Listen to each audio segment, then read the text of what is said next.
Bunny Connell is another one of the remarkable women who've had a long influence of art here in the Bighorn.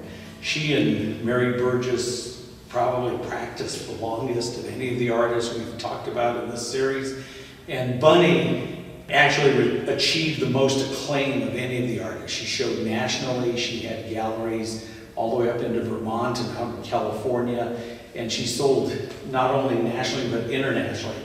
Most of the things that Bunny has concentrated on are sculptures, but prior to being a sculptor, she was also a well-known painter. And she said that over the course of time, sculpture won her heart away from painting, and she gave up painting completely.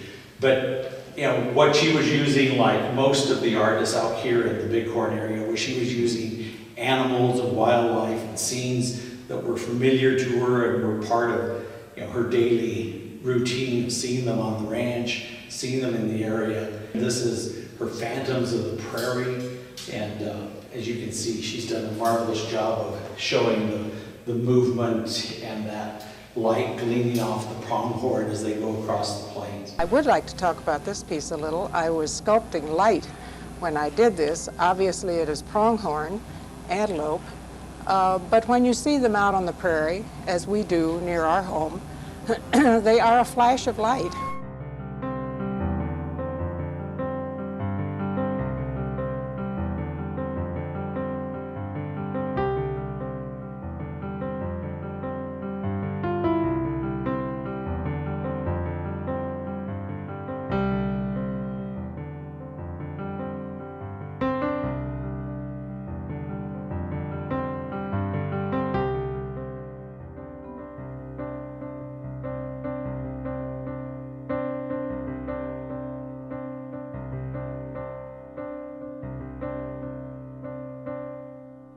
And we even had about a year-old moose that ended up in our backyard here a year ago.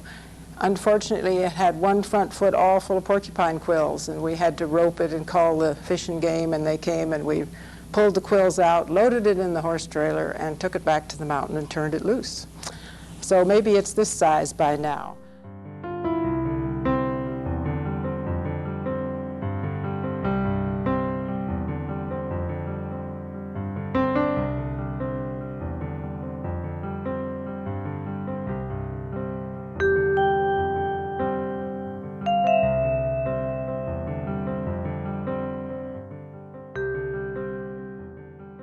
This is Garanook. A large part of this piece is actually the shadow that it casts.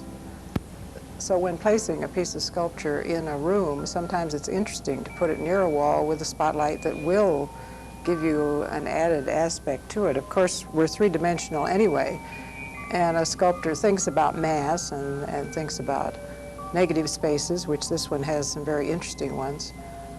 You also think about the transparent shadow that is cast on the piece just from light, natural light, but I also like to think about the shadow that it might cast on a wall with a spotlight, which this is doing. I've done this with several pieces.